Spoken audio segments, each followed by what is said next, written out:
Hey everybody, Digital Dungeon Master here with another video. And in this video I'm going to talk about my Dungeons and Dragons basic game, or BECMI as it's called. So I've had a lot of people in the comments. I mean, I appreciate all of the comments over the last couple of days with my transition video and with my Digital Dungeon Master video for June. Holy cow. I don't think I've had as many comments as I have on these last two videos in the last 5 or 6 years of putting videos up on YouTube. So I love the comments. I've answered all of them, and keep them coming. I love the discussion. I really do. So this video is all about how I'm going to be running my basic Dungeons and Dragons games. And I'm also going to kind of talk about a couple of the comments and stuff like that as we talk about this video, but I'm going to try not to ramble on too much. So the first thing I wanted to do when I was thinking, okay, I'm going to transition my channel, basic Dungeons and Dragons is pretty much what I'm going to pretty much always be playing. That's going to be probably the system that's going to be in the forefront of the 3 systems that I'm going to be playing. I've already announced I'm going to be playing Savage Worlds, and I'm also going to be playing Dungeons & Dragons 4th Edition Essentials. And then I also threw in, I may, towards the end of the year, play some Pathfinder 2nd Edition. Now, there's a lot of other rule sets out there, and I might rotate in other rule sets, maybe 13th Age or Shadow of the Demon Lord next year, or maybe that'll even be Pathfinder 2 next year. But like I said, basic Dungeons and Dragons is going to be in the forefront, and I'll always have basic Dungeons and Dragons running in one of my 2 games that's going to be running on Friday and Saturday nights. So over the last couple of months, I've also been thinking, how are some ways that I want to spruce up my Dungeons and Dragons games?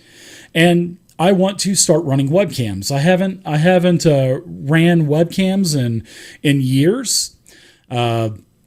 And that's a mandatory thing. So my players know that now that we are going to be running webcams, and we're going to have a couple of different overlays. We're going to have like a role play overlay, and we'll have a combat overlay. So things will, transition back and forth.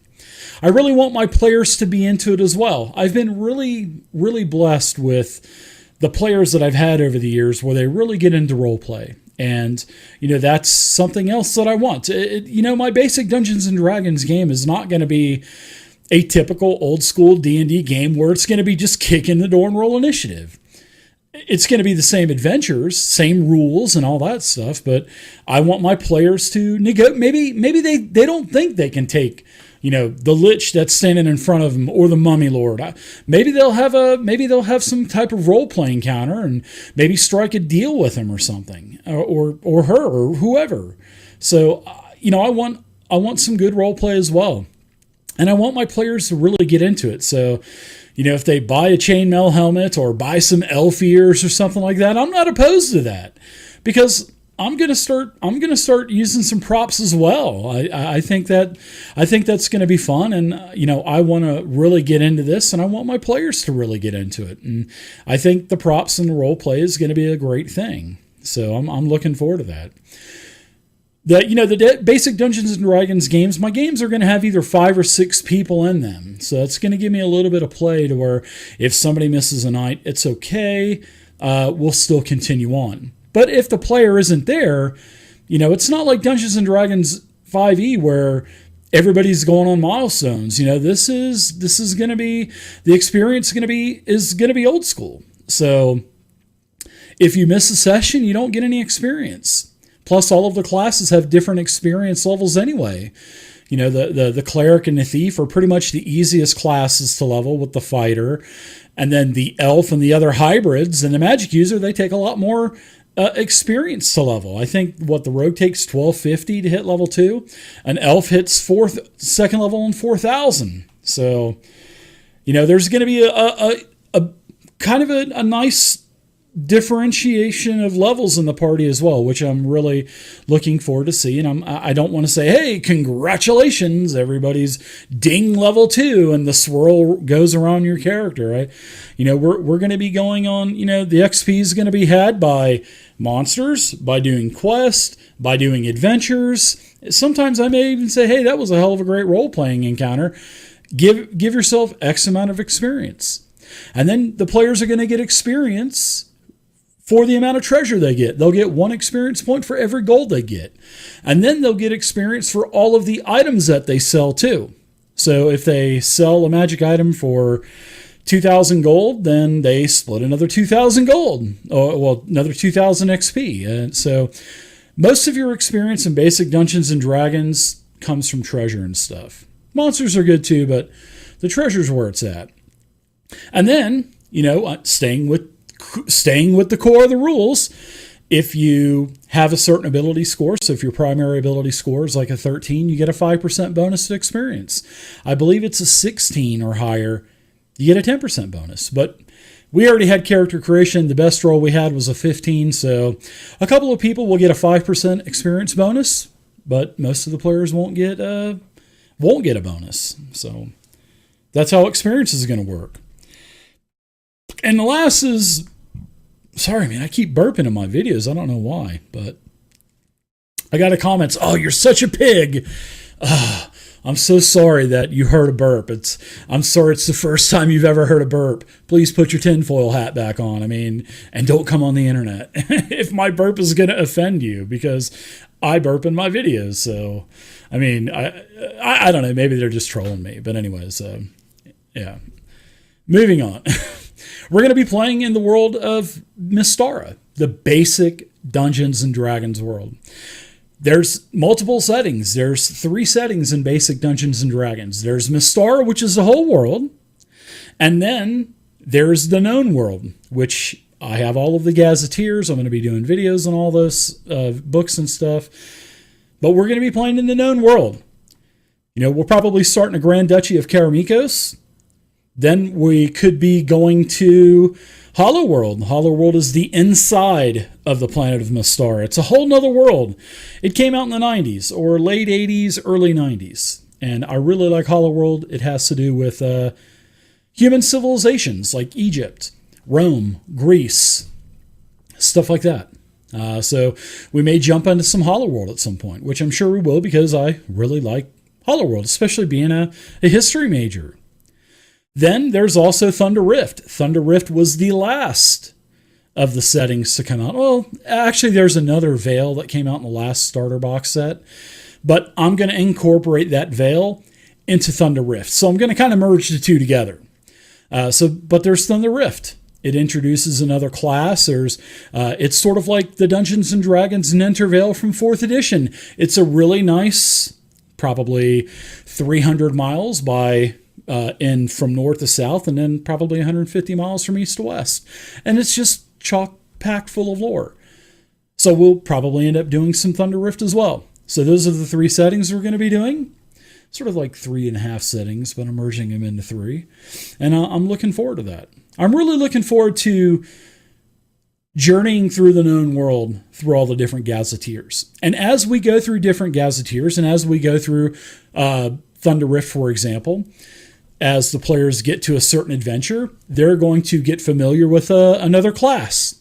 So as we do a certain part of the adventure, I'll open up that class for the players. And there's many other classes in basic Dungeons and Dragons than just what's in the rule cyclopedia. And this is not homebrew stuff, people out there, so I don't want to see in the comments section that, oh, you're house ruling all these classes. No, I'm not. These are canon. These are part of the official basic Dungeons and Dragons world, and some people probably need to read a little bit more before they start making comments in the comment section. And that's all I'm going to say about that. So, man, I'm feeling chippy today, huh? So, Mystara, there's all kinds of new classes. There's a sheriff in the 5 Shires where the halflings. There's a Wokani. There's a shadow elf warrior. There's a shadow elf mage. There's a merchant. There's all kinds of new classes. As the players start exploring more of the world, more of these classes will become available to them. I think that's a pretty cool way for the players to kind of introduce themselves to new classes and kind of switch their characters out every once in a while. I'm not opposed to that at all. I really want to see that. So now I've kind of given you a basic overview of where we're going to be playing, how we're going to be leveling, all that other stuff. Let's talk about character creation, because this has really kind of had some of the people come out of the woodwork and say this is not pure D&D. And I'm going to agree to disagree with them, because most of the stuff is pure canon. Now, we are going to be using the Rule Cyclopedia. This is the mergence of all 5 box sets, hence the word BECMI, or BECMI, Basic Expert, BECMI, Basic Expert Companion, Master, and Immortal. All right. Really, there's nothing in Immortal to, for classes and stuff, except for how to become an Immortal. And that's like so complicated and stuff. So, but it's still, BECMI. So the level goes up to level 36 in Basic Dungeons and Dragons. After you become level 36, you become an Immortal. I would love to do some Immortal stuff. There's an Immortal adventure for New York City. I'd like to do that. I'd love to see the players just destroy Manhattan and all the other boroughs in New York. That'd be awesome. I would love to see that. Maybe we'll do that one day. But we're going to use all the core classes from the basic rulebook. We're going to be using, all 4 human classes, which are the cleric, fighter, thief, and magic user. We're going to be doing the hybrids, which the hybrids are the elf, the dwarf, and the halfling. And then we're going to be doing the mystic, which is like the current day monk. But the mystic, you have to have good stats for that. You have to have at least a 13 roll in a dexterity and a 15 in, I believe it's wisdom. 13 in wisdom. So I don't think we have a mystic. I don't think anybody actually had the rolls to play a mystic. So that's fine. But if we decide to do another level range of characters later, maybe if we decide to do some master stuff or companion stuff and we roll higher level characters, maybe I'll let them do a monk and the other classes that they have unlocked. Achievement unlocked, the Ricosta. You get to play a Ricosta now, or a sheriff. Oh, did I give spoilers on the Ricosta? I just did, didn't I? Maybe I'll let that out. But anyways, moving on. We're going to play the core classes. And, how we're going to do the rolls are 3d6 straight down, 3d6 strength, 3d6 intelligence, wisdom, dex, con, charisma, or strength, dex, intelligence, con, whatever it is, whatever the order is. And that's what we did in character creation. Now, however, the one thing that I did deviate from, instead of doing 46, because I think 46 is very advantageous in Basic Dungeons and Dragons, I let them have I gave them the choice. I gave them a choice. They could either re-roll a roll, and if it was still, lower than an 8, it still became an 8. Or I let them switch, flip-flop, 2 scores. Nothing game-breaking there. It's equivalent to, in fact, I don't even think it's equivalent to a 4d6. 4d6 is really strong. So I let them do that for rolling their scores. And the other thing that I did was, if they did not roll an 8, it automatically became an 8. And I actually had someone roll a 3. Check for Traps rolled 3 1s. He triple snake-eyed it. And, a 3 scores, what, negative 3 or negative 4? I mean, what fun is that? At least with an 8, you're still getting a negative 1 to that roll. And, and look at these rolls, and I'll just kind of show you guys. But I have another video that I'm doing with my character creation. Look at all those 8s. So the way that I'm doing things is not game-breaking, people. Every one of my players still has multiple 8s, which are negative 1 rolls. Nothing game-breaking. And that's how I'm doing ability scores. 3d6 straight on down the line. You can either flip-flop one, or you can roll 3d6 again, and if you don't roll good, womp womp. Sorry about your luck. Another thing that I'm doing for level 1, I'm letting everybody have max hit points at level 1. Ooh, game breaking. 4 hit points compared to 1 hit point if you rolled, or 10 hit points compared to 7 hit points. Now, like I said, this is another house rule that I'm doing, so that's house rule number 2 that I'm doing. And it's nothing game breaking. I'm just letting them start at level 1 with max hit points.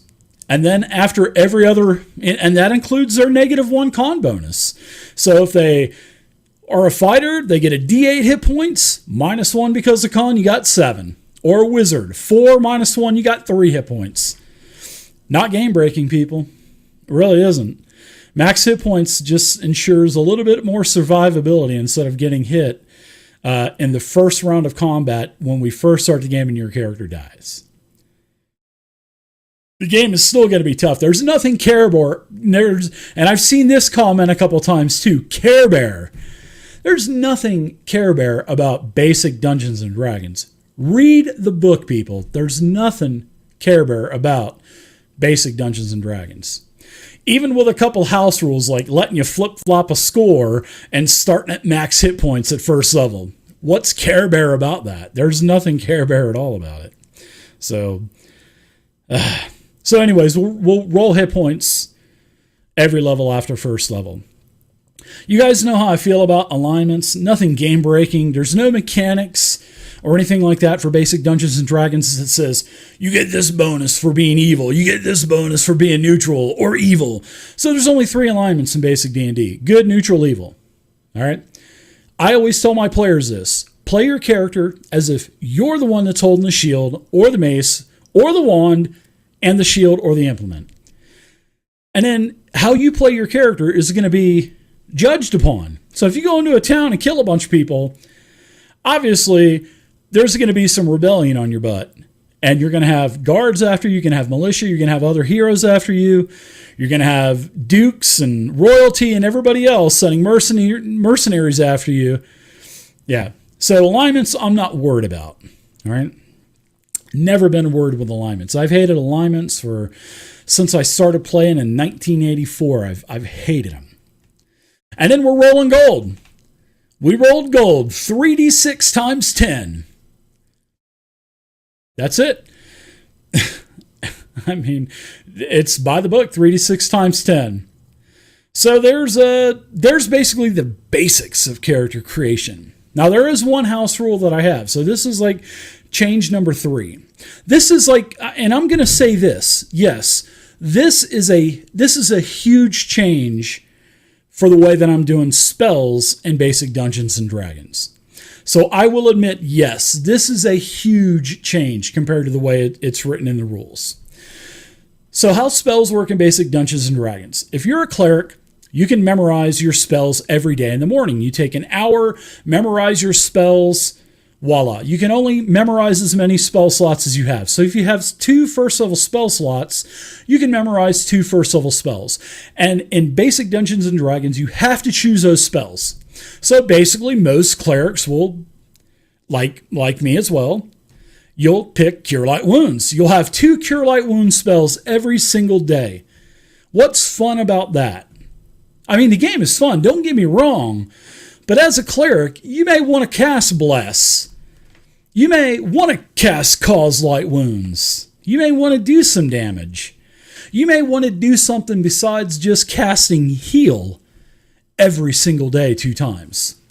So what I've done is I've kind of gone into other editions and I'm allowing players, the cleric, to cast, if he has 2 first level spells, he can cast 2 of any of the 7 or 8 first level spells a cleric can cast. I think that's fair. And I do say, and I do admit that yes, this is a huge change from the core basic rules. But I think this is a good change because it just doesn't funnel the cleric or the magic user to take 2 magic missiles every day. They can cast whatever they have. So for the cleric, 2 first level spell slots, that cleric can cast anything that he can cast for that level. And the magic user can cast any spell that he or she has in her spell book. I think that's fair. There's no cantrips in basic Dungeons & Dragons. Cantrips listen to way down the line. So it just gives the casters a little bit more freedom to do what they want with their spell slots. They're just not pigeonholed to saying, well, here we go. I got to take 2 more magic missiles for damage, or I have to take 2 more heals because all these sponges are just going to run in and get hit, and I'm going to have to blow my spells or we're going to die.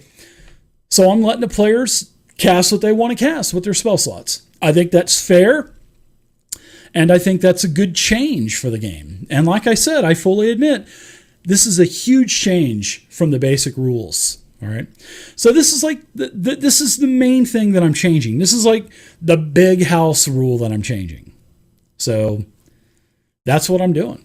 And that's what I want to do, and the players really liked it when I proposed that to them. And I even had a couple of players saying that was the one thing that they were worried about Basic D&D, which we know that's what the rules state, but this is a hard game. It's not a Care Bear game out there, people. So I don't know where the Care Bear statements are coming from. So they're going to be able to cast whatever they want to cast. All right. Moving on. Henchmans, Hirelings, Mercenaries. These are a huge part of basic Dungeons and Dragons. But we have 5 players. We're going to have a full party. We're not going to have the need to have henchlings, hirelings, and stuff like that for your charisma score. We're just not going to need it. I don't care if they have Patsy carrying a banner and clicking coconuts behind them. I don't mind that. Everybody can have a henchman if they want. I don't mind that. But the henchman's not going to have any kind of combat value because it's just going to bog down combat. And I don't want 15 people in one round going. I just don't want that. So no henchlings, no hirelings or anything like that. If a 6th character needs to come in, then I will play a character that won't influence the story or anything like that, and I'll make a character. Maybe I'll make a paladin, which is a fighter in the rule encyclopedia. Before you say there's no paladin, David, yes there is in the fighter section. So just kind of read about it. Maybe I'll play a paladin or a cavalier or something like that if we need a 6th player, but I don't think we're going to need a 6th player. So a couple of other things that we're going to be using. And to go with spells, for the wizards and elves, they're going to choose one spell, and then I'm rolling one spell. So that's pretty much how it goes. They choose one is rolled, and voila. All right. Now, also, in the black box, which was box set number 4, or the mastery set rules, which pretty much goes from 25 to 35 levels, there was an optional weapon mastery system put in. And we are going to use the optional weapon mastery. So for all the folks out there that think this is something that I concocted and that I'm putting in for my house rules, you're wrong. Read either the rules encyclopedia or the rules encyclopedia, or please read box set number 4, the black box, the mastery box. It's a mastery. It's weapon mastery. You start with fighters start with 4 weapon masteries. Everybody else starts with 2. Every so many levels, you can upgrade one of your masteries to get better bonuses, or you can choose a new one. So there are some things that can happen, like disarm. Maybe you can knock someone prone. You get more weapon damage. So your 1d8 longsword weapon damage, or normal, as there's no longsword in basic, it's normal sword. It'll go from like 1d8 to 1d8 plus 2.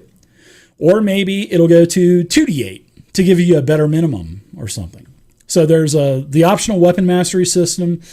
It's not homebrew, folks. It's in the Rules Encyclopedia. It's on page 75 in the Rules Encyclopedia, and it's on page 15 in the black box, which is the mastery box set.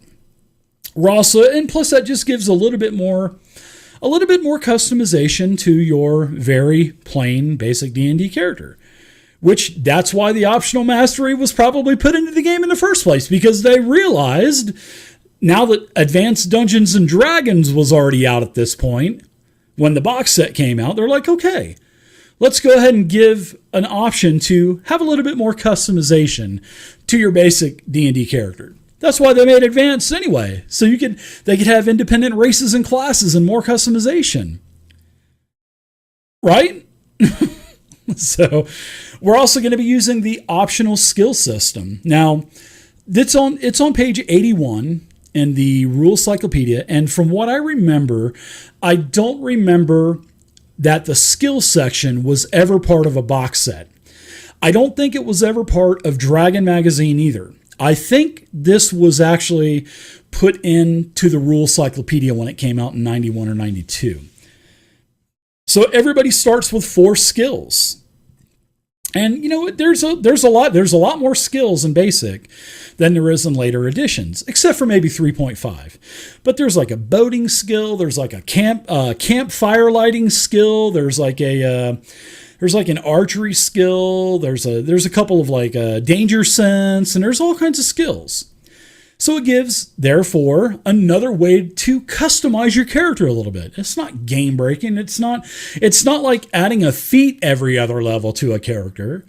You get 4 starting feats, and then you get bonus feats if you have any kind of intelligence modifier. So I believe we have one character that starts with 5 skills. Everybody else starts with 4. So that's just another way to customize your character a little bit. And this is not anything that's home ruled or homebrew, as everybody loves to call it. It's homebrew. Dave's ruining basic D&D. It's not. It's part of the rule cyclopedia. It is optional, and we're using it. That's why it's optional. We can either use it or not use it, and we're using it. So it's another way to customize your character. So that's a good thing. So I got another optional rule that we are going to be incorporating into the basic Dungeons & Dragons, and it's the optional dying rule, and it's on page 266. Now, dying in basic Dungeons & Dragons is absolutely hardcore. It is ruthless. When you get to 0 hit points, you're dead. There's no, like advanced, there's no going to a negative 11 hit points. It's not like 5e where 3 successful saving throws or 3 failed saving throws and you either live or die. It's not like that. When you get to 0 in basic Dungeons & Dragons, you die. That's it. End of story. Nothing care about that, people. So what I'm doing is on page 266, there's an option. And it's still hardcore. What I'm going to do is allow, when the player hits 0 and they start to fall unconscious, I'm going to let them do a death ray saving throw. A saving throw versus death ray. This is usually one of the highest saving throws for every class. Usually, I think it starts out at about a 15 or 16 at level 1 for every class. Unless you're a hybrid, like a dwarf or a halfling or an elf, it may be a little bit lower. But for the most part, saving throw versus death ray is the highest saving throw. So, when the player hits 0 hit points, it's time to do a death ray saving throw. If they fail the death ray saving throw, they're dead. No discussion. Do not pass go. Do not collect $200. They're dead. If they make their saving throw, they live another round. So they're still at 0. They're still bleeding out, but they're going to live another round. So this gives someone in the party at least a round to get to them and heal them. But for the most part, you only get one action around. It's not like someone can move over there to where they're at and heal them, because you only get one action around. And we're staying true to combat. We're not doing individual initiative or none of that optional crap. No, it's too much like other editions. That's why we're going to keep combat the same in basic Dungeons & Dragons. Everybody wants to move first gets to move, then spells and magic items, and then missile weapons, and then melee. That's how it goes in order. So at least it'll give someone the opportunity to get over there to them, and then the next round they can do it. But then that person's going to have to do another saving throw. There's going to be no negative modifiers or anything, but they're just going to have to make another death ray saving throw. And then if they survive another roll, then they can have a healing check or maybe a potion thrown down their throat or a cleric spell put on them or a scroll or something. So it's still hardcore. It just gives them that one little extra round that they haven't totally bled out and died. But when they still hit 0, they're still dead, unless they make that death ray versus death ray saving throw. So that's another thing we're going to do. That's optional. That's nothing that I made up. That is in the Rule Cyclopedia, and that's on page 266. Now, what's going to happen if players die? Well, that's an easy one. We actually voted on that during character creation. If a player dies, they lose 1 level. So if they're level 5 and they die, they come back as a level 4 character. So that's not Care Bear, people. Lastly, combat maneuvers. I've seen this before. We talked about combat maneuvers. They're not optional. Combat maneuvers are in basic Dungeons and Dragons, and they don't start till around level 9. And what I'm talking about is stuff like smash and parry and disarm. All that stuff basically starts at level 9. Set spear versus charge is level 1. And anybody can do it as long as they can use a spear. All right? But that's a level 1 combat maneuver. But combat maneuvers are like attack, spell attack, wand attack. That's what combat maneuvers are considered. So please, before you make a comment, please read the Rule Cyclopedia or the basic box set, which is the red box set. Combat maneuvers, level 9. They start for the fighter. They also start for the dwarf and the halfling. All right? That's, like I said, smash, disarm, parry. They're not optional. It's nothing I made up. It's level 9 stuff. All right? And I think I basically covered everything about how we're going to be playing the game. So that's character creation. Everything is staying the same. Thaco is staying the same. I'm not changing Thaco. I love Thaco.